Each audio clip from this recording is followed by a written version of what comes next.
بسم اللہ الرحمن الرحیم۔ یہ ریڈیو قطر ہے۔ اب آپ محمود احمد سے خبریں سنیے۔ ابتدا میں پیش خدمت ہیں اہم خبروں کی سرخیاں۔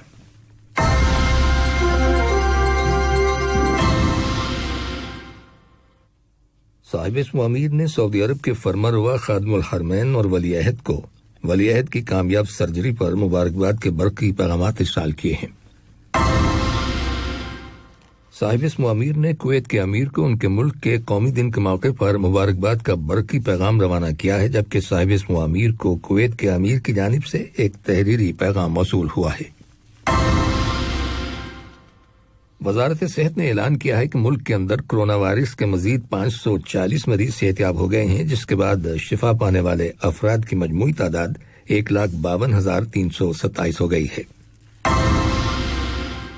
اور امریکہ کے صدر نے اپنی فوج کو شام کے مشرقی علاقے میں واقع ایران کے حمایت یافتہ ملیشیا گروپوں کے ٹھکانوں پر فضائی حملے کرنے کا حکم دیا ہے۔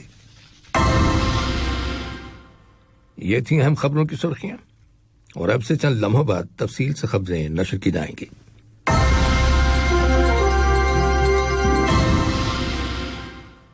لیجیے اب آپ تفصیل سے خبریں سنیے۔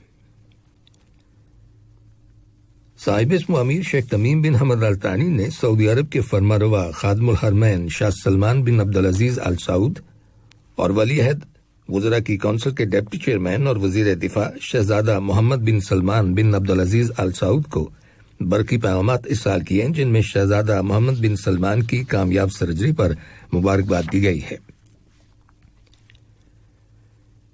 صاحب اسم امیر شیخ تمیم بن حمد ال ثانی نے کویت کے امیر شیخ نواف ال احمد ال جابر الصباح کو ان کے ملک کے قومی دن کے موقع پر مبارکباد کا برقی پیغام ارسال کیا ہے۔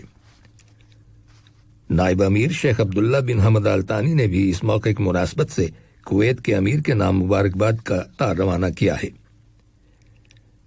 دریں اثنا وزیر اعظم اور وزیر داخلہ شیخ خالد بن خلیفہ بن عبدالعزیز آل ثانی نے کویت کے وزیر اعظم شیخ صباح خالد الحمد الصباح کو ان کے ملک کے قومی دن کے موقع پر مبارکباد کا تار ارسال کیا ہے۔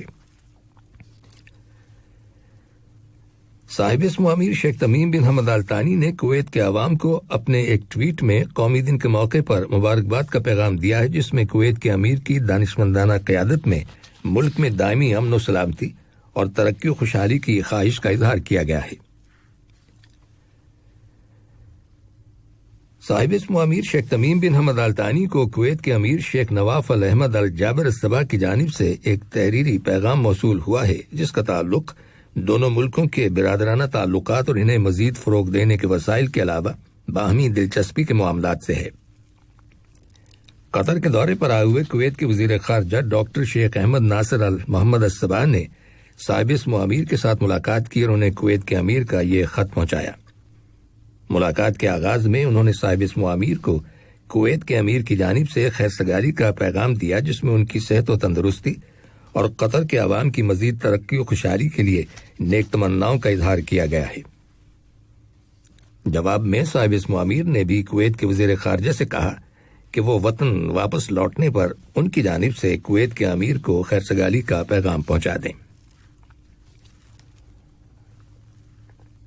وزیر اعظم اور وزیر داخلہ شیخ خالد بن خلیفہ بن عبدالعزیز آل ثانی اور کویت کے نائب وزیر اعظم اور وزیر دفاع شیخ حمد جابر علی الصباح نے دوحہ میں صباح الاحمد کوریڈور کا باقاعدہ افتتاح کیا ہے۔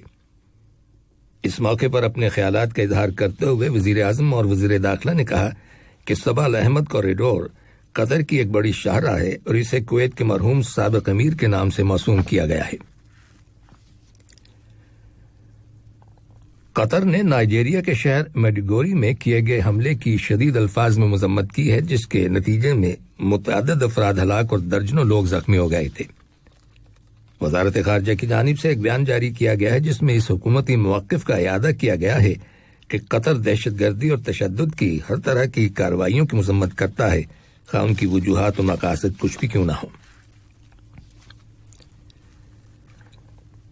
غزہ کی تعمیر نو کے لیے قائم کی گئی قطری کمیٹی کے چیئرمین سفیر محمد الامادی نے کہا ہے کہ قطر نے غزہ کی پٹی میں بجلی کے بحران کو دور کرنے کی غرض سے وہاں گیس کی سپلائی کے پروجیکٹ کے لیے $60 ملین کی رقم دینے کا فیصلہ کیا ہے۔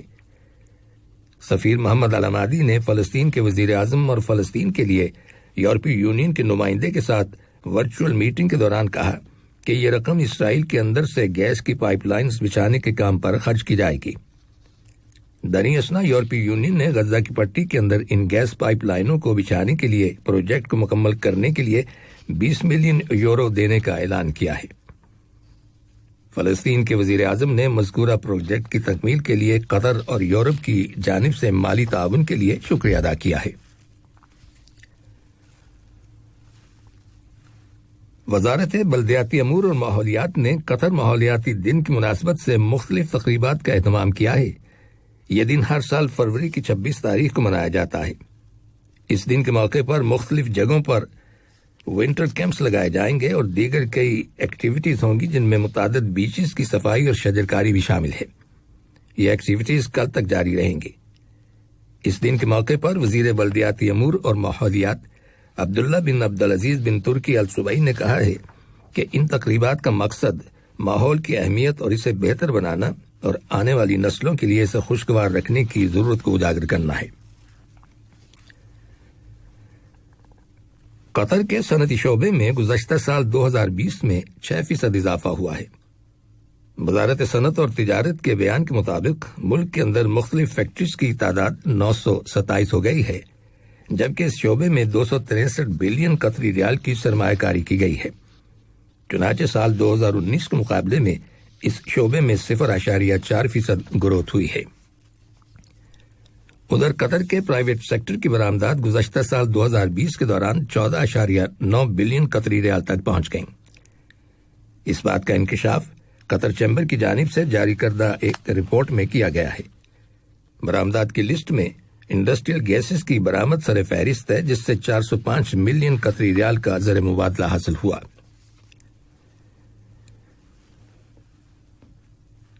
یہ خبریں ریڈیو قطر سے نشر کی جا رہی ہیں۔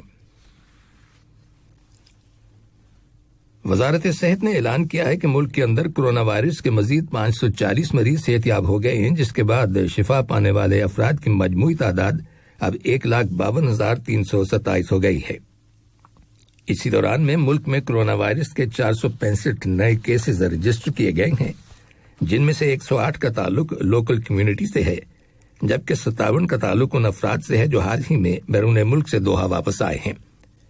ان تمام افراد کو کوارنٹین میں رکھا گیا ہے اور انہیں ضروری طبی سہولتیں فراہم کی گئی ہیں۔ وزارت صحت نے عوام پر زور دیتے ہوئے کہا ہے کہ وہ کووڈ-19 سے محفوظ رہنے کے لیے احتیاطی تدابیر اور بچاؤ کے دیگر تمام حفاظتی اقدامات پر سنجیدگی سے عمل کریں۔ یاد رہے کہ دنیا کے اندر کرونا وائرس کی لپیٹ میں آ کر مرنے والوں کی تعداد اب 2,25,00,000 سے تجاوز کر گئی ہے اور ہلاکتوں کے اعتبار سے دنیا میں امریکہ سر فہرست ہے۔ دریں اثنا متعلقہ اتھارٹیز نے 5 افراد کو حراست میں لینے کے بعد انہیں پبلک پراسیکیوشن کے حوالے کر دیا ہے۔ ان لوگوں نے ہوم کوارنٹین کی شرائط کی خلاف ورزی کی تھی۔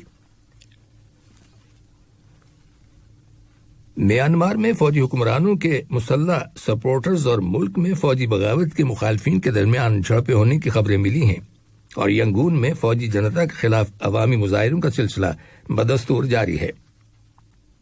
تقریباً 3 ہفتوں سے روزانہ مظاہرے ہو رہے ہیں۔ طالب علموں نے کل ینگون میں، جو ملک کا سب سے بڑا تجارتی شہر ہے، ہنگامہ برپا کرنے کا منصوبہ بنایا تھا، لیکن فوج کے حامی تقریباً 1000 لوگوں نے شہر کے وسط میں ریلی نکالی اور طالب علموں کے منصوبے کو ناکام بنا دیا۔ تاہم عوام کی اکثریت کا کہنا ہے کہ وہ فوجی آمریت کے خلاف پرامن احتجاج جاری رکھے گی۔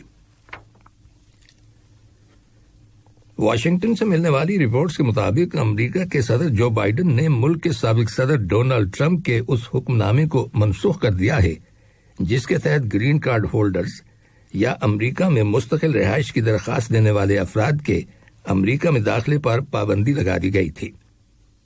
ڈونلڈ ٹرمپ نے گزشتہ سال یہ کہہ کر پابندی عائد کی تھی کہ کورونا وائرس کی وجہ سے ملک کے اندر بے روزگاری کی شرح میں اضافے کے پیش نظر مقامی امریکی ورکرز کا تحفظ ضروری ہے۔ صدر جو بائیڈن کا کہنا تھا کہ سابق صدر کی جانب سے جاری کیے گئے حکم نامے نے امریکہ میں فیملیز کو مل بیٹھنے سے روکا ہے اور اس سے امریکی بزنس پر منفی اثرات مرتب ہوئے ہیں۔ امریکہ کے صدر جو بائیڈن نے اپنی فوج کو شام کے مشرقی علاقے میں واقع ایران کے حمایت یافتہ کتائب حزب اللہ اور کتائب سید الشہداء ملیشیا گروپوں کے ٹھکانوں پر فضائی حملے کرنے کا حکم دیا ہے۔ یاد رہے کہ ان ملیشیا گروپوں نے حال ہی میں عراق کے اندر امریکی تنصیبات پر راکٹ حملے کیے تھے۔ ادھر ایمنسٹی انٹرنیشنل نے ایریٹریا کے فوجیوں پر ایتھوپیا کے علاقے ٹگرے میں سینکڑوں کی تعداد میں غیر مسلح عام شہریوں کو بڑے منظم طریقے سے قتل کرنے کا الزام عائد کیا ہے۔ اقوام متحدہ کے سیکریٹری جنرل انتونیو گٹرس نے پیرس معاہدے میں امریکہ کی واپسی کو ایک مثبت اور اہم پیش رفت اور پر امید اقدام قرار دیا ہے اور کہا ہے کہ کلائمیٹ چینج ایک عالمی مسئلہ ہے جس کو حل کرنے کے لیے سب کو مل کر کوششیں کرنا ہوں گی۔ یاد رہے کہ حال ہی میں جو بائیڈن انتظامیہ نے پیرس معاہدے میں واپس آنے کا اعلان کیا تھا، جسے عالمی سطح پر سراہا گیا ہے۔ آب و ہوا کے تحفظ کے سلسلے میں اقدامات سے متعلق پیرس معاہدے پر امریکہ سمیت دنیا کے ممالک نے سن 2015 میں دستخط کیے تھے۔ گلوبل وارمنگ سے متعلق اس معاہدے میں سن 2050 تک دنیا کے اندر کاربن گیسوں کے اخراج کی سطح 0 پر لانے کا ہدف مقرر کیا گیا ہے۔ درمیان امریکی صدر جو بائیڈن اور کینیڈا کے وزیر اعظم جسٹن ٹروڈو کے درمیان پہلی ورچوئل میٹنگ ہوئی ہے، جس میں دونوں پڑوسی ممالک نے اس دنیا کو نقصان دہ گیسوں سے محفوظ بنانے کے لیے باہمی کوششوں کو دوگنا کرنے کا فیصلہ کیا ہے۔ آخر میں اہم خبروں کی سرخیاں ایک بار پھر سن لیجیے۔